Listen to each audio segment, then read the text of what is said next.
I joke that in a marathon, a road marathon, you hit the wall once. In an ultra marathon, you get the joy of hitting the wall multiple times. And there's always, it hurts, but you learn how to, that's one of the mental things is you learn how to embrace being in that state of discomfort. Really learn to find there's a little bit of magic to it. Running a business is hard, mentally hard. It's a long game and endurance matters way more than you realize. I think a lot of business owners forget that, but someone who definitely hasn't forgot is my guest today, Brian Uhlmann, an ultra runner. This is someone who regularly runs 100-mile races just for fun. So I wanted to sit down with Brian and find out exactly what small business owners can learn from someone who runs 100-mile races on purpose. Why don't you start right at the beginning? What is ultra running? What's the difference between that and normal marathon running? And then we'll get a bit into your story of how you got into that. Well, ultra running technically is anything longer than the traditional 26.2-mile marathon. So a typical starting point is a 50-kilometer race, which is at about 31 miles. So that's kind of a good jumping in point. And some of the typical distances are 50K, 50 miles, 100K, 100 miles, and now you're even seeing 200 milers, 250 milers. By the book, it's really anything over a marathon in distance. I didn't start running until I was 37, which it was actually by accident. I was the only one in my family who didn't run. And I was heading back to Iowa for Christmas back in 2007. And I stopped at a hotel in Nebraska. And the only cardio equipment they had was a treadmill. I'd never really run at all before. And it never dawned on me you could walk on a treadmill. I said, well, I'm going to fake my way through a 20-minute run and then go get pizza or whatever and rest up for the night. And for whatever reason, my aunt who had passed away a few months earlier was a big runner. And after that little 20-minute excuse of a run, I had this motivation. Somebody should go run a 10K in her memory, her favorite 10K. Yeah. And I actually just went back to my hotel room and got online and signed up for it on the spot. And I trained for 3 months, went down and did the race thinking that was going to be the only one I would ever do. Mm-hmm. And then I haven't stopped. I was literally hooked from the first mile. And I said, I need to keep doing this. So I progressed up to half marathons, full marathons. And then when I moved to Arizona in 2013 is when I found the ultra running community. What's the longest run you've ever done? In any given race, my longest is 100K. Over multiple days, I've done about 130. I've done 24-hour races, 48-hour races, and then 6-day races. What's the jump from being just training to a marathon to going to ultra marathon running? Well, that's why 50K is a good starting point because it's typically a marathon training plan. You just have to do maybe a little bit of a longer run towards the end, but if you can run a marathon, it's pretty easy to make the jump up another 5 miles to a 50K. But really the key that a lot of ultra runners do is during the week it's fairly normal, but on the weekends you try to do 2 really long runs back to back on Saturday and Sunday, and that's probably the biggest adjustment from a traditional marathon train. I try to get it done first thing in the morning. Yeah. Get up early, especially I live in Arizona, so it's really beneficial to get up before the sun. If I can get it done the first thing in the morning and start my day that way, I think it gives me a lot more energy for the rest of my day, and B, there's no excuses to say I'm too busy to do it because I've already got it done. Did you immediately fall in love with it, or has it just been a progressive thing? Instantly. What do you think that is? I think for me it was community, being involved with other people who find enjoyment out of the same type of activity. And I've met so many wonderful people in the ultra running community over the years. I think that's the thing that keeps me coming back is just meeting the people. And there's a shared suffering that goes along with doing these events, and you form really meaningful connections with people. And for me, that's really been the thing that motivates me to keep doing it. And why the ultra long distances? Why not just like regular marathon? A lot of them are held on trails, which is, I really like running on trails and in nature versus running on streets.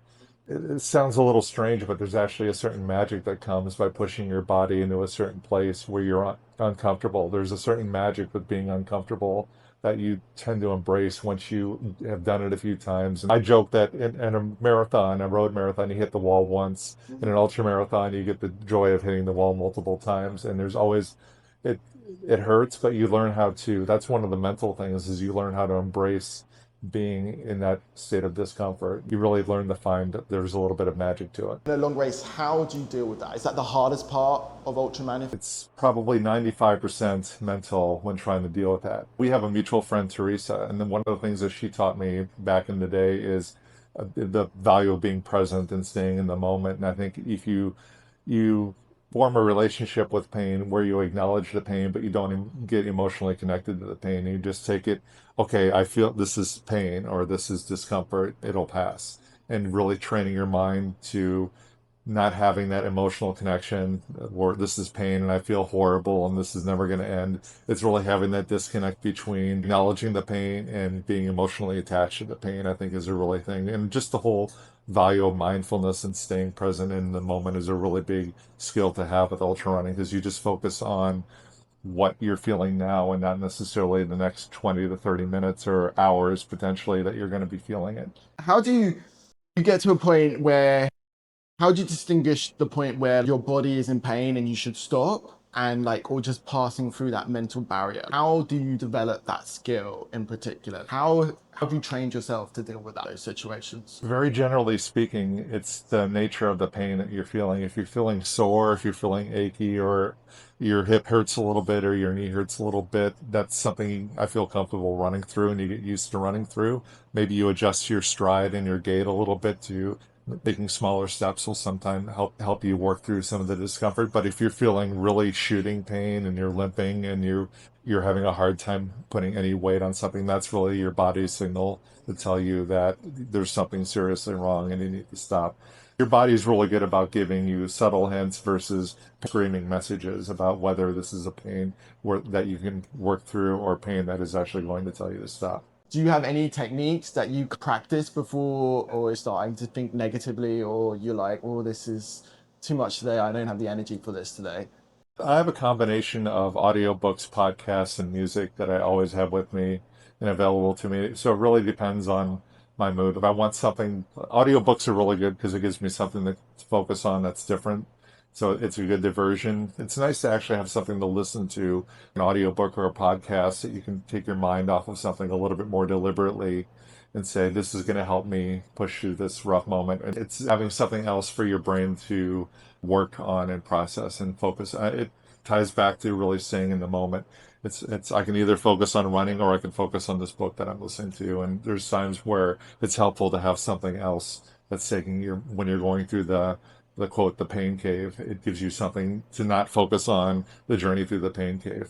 Would you say it took you a while to develop that skill? Like, is that something you've honed over time? Is it something you're constantly working on? I would say it's a constant journey to improve. Some races it works really great. Some races you try all the stuff that worked in the last race and nothing helps you get through it. Or it's just sometimes you just have a bad race and you learn things that you dealt with during that race that you use for the next one. You tend to learn things at each race that you use. It's kind of that bank of knowledge that you can rely on. That's one of the first things I do is write while it's still top of mind on what worked well, what didn't work well, how did I feel physically, how did I feel mentally, and then some ideas for what to do for the next race and how I can adjust my training and nutrition and things like that.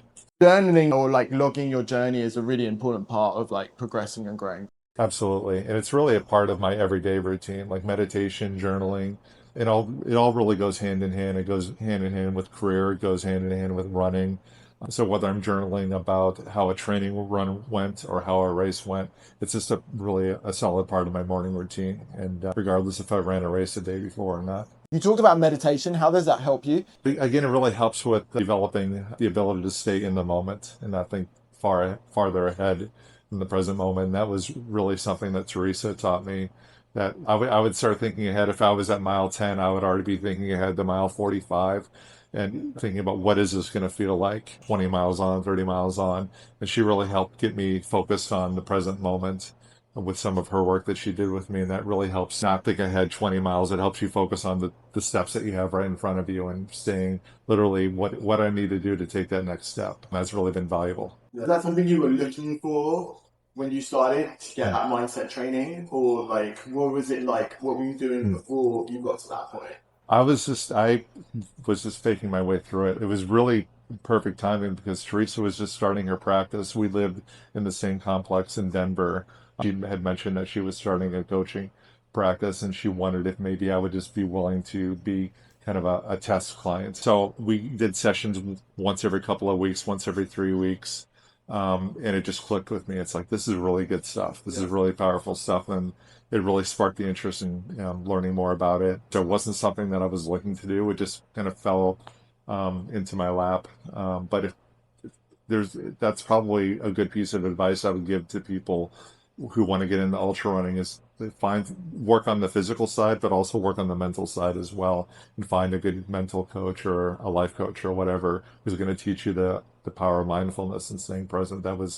It wasn't something I was looking, but it was a really powerful transition, not just with running, but with life. Before that point, were you struggling with that kind of thing when you were running, or was it just persistence? I think again, it was really just getting too caught up in, like at mile 2, I was already thinking about what was going to happen at mile 50 or mile 70, just been worrying about things that actually hadn't happened yet. And a lot of that was true in life too, with career and things, like worrying about things like you ask yourself, is this actually true or not? And a lot of the stuff that I was worried about actually hadn't happened or wasn't true, but really just focusing on the moment that you have right now was such a big switch for me. Give people a bit of context. One of your longer races, like a 24-hour race, like what does that typically look like for you? What kind of emotions and the mental state you go through from the beginning right to the end? The first, I'll do a 24-hour race as an example. It's basically broken up into 3-hour blocks. The first 3 is just getting comfortable, establishing a nice pace, see how everything's feeling. The first 3 hours are usually fairly chill. Then the second 3-hour block, that's when you're starting to feel those little pains. You're probably well over 20 miles in, or you're starting to get into that marathon distance to feel like muscle aches or cramps or things. You're starting to feel that. Your feet are also starting to feel a little bit of pain on the bottom of it, but you're still mentally feeling pretty good. Those still feel like costs of doing business. And then that probably goes on until probably 6 to 9 hours in, when you're starting to get well above that marathon distance. Yeah. That's where your body's giving you some more signals. And that's where you're really starting to feel some pretty significant lows that you have to recover from. That's the phase where you make that transition from day to night. I don't run nearly as effectively. Getting through the night is one of my biggest hurdles, and that's probably where I feel the biggest lows and the most temptation to quit.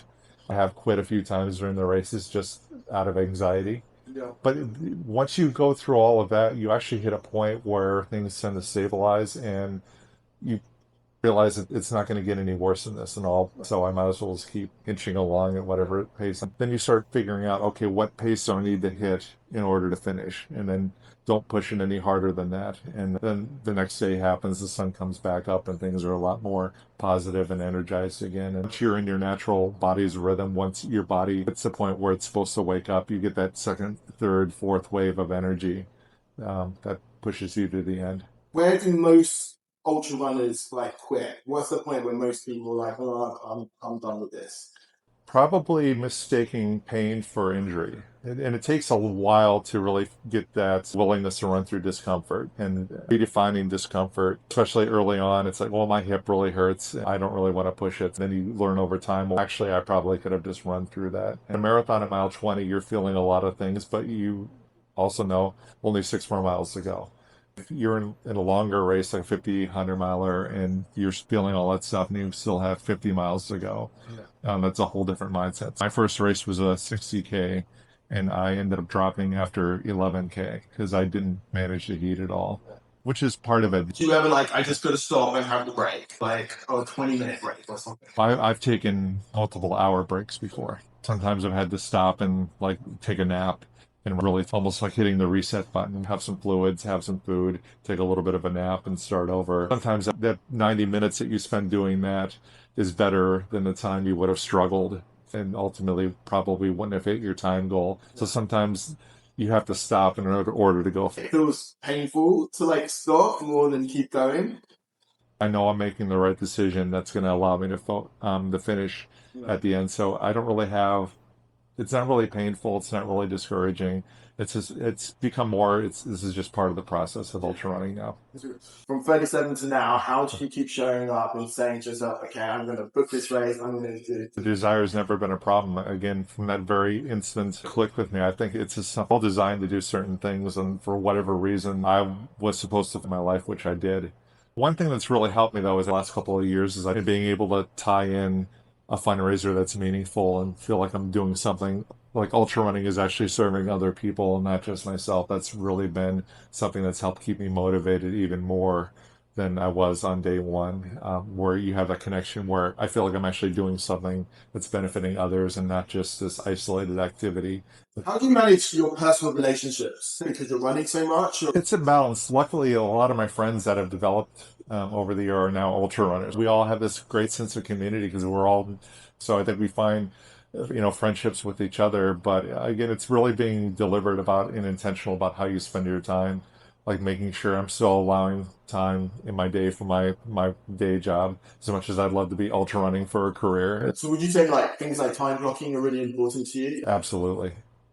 Like running is on my calendar, work is on my calendar, time with friends is on my calendar, times with family is on my calendar. It's scheduled tends to happen. So if you just keep it in your head and say, I'll get around to it eventually, it tends to not happen for a while. So being disciplined about how you're allocating your time every day.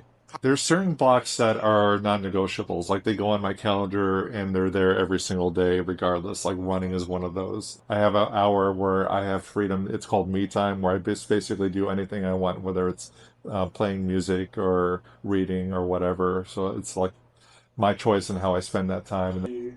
If you could teach business owners one skill from ultra running, what would it be? Don't let the little roadblocks seem like gigantic mountains and just not getting caught up. Like there's always typically a way, like you have to persevere and you have to find a solution. It's amazing when you're going through it, the solutions that you can find to any given problem. So just making sure that the small problems don't become things that get out of hand. Just those are the things in ultra running. Like you're always trying to solve the problems, the little problems, and taking care of those little problems before they become big problems. For example, if you're starting to feel a blister develop on your foot, you can easily tape that up and take care of it before it becomes a potential huge blister that'll potentially end your race. So I think just, and then not putting off the solution to problems or finding solutions to problems, just, you know, be diligent, stay on top of your business. And when problems do happen, solve them, move on. Don't let them fester and turn into bigger problems. There's going to be problems that always pop up, but if you can deal with them when they're still small, it's much better than dealing with them when they're larger. Hi, my name is Brian Uhlmann. You can find me on Instagram at BrianU_ultrarunner or on LinkedIn at Brian Uhlmann. This is the part of the video where I ask you to like and subscribe. I have been running my own plant-based ice cream store in Los Angeles since 2012 when I left my life as a lawyer in London to move here and start this. And I wanted to kind of give back and share my journey with you and some of the most important lessons I've learned. If you like the content and you want to see more, I really appreciate a like and a subscribe. And hey, leave a comment and ask me what else you want to see. It will help me know, and it really help the YouTube algorithm know that I exist and that we're making good content.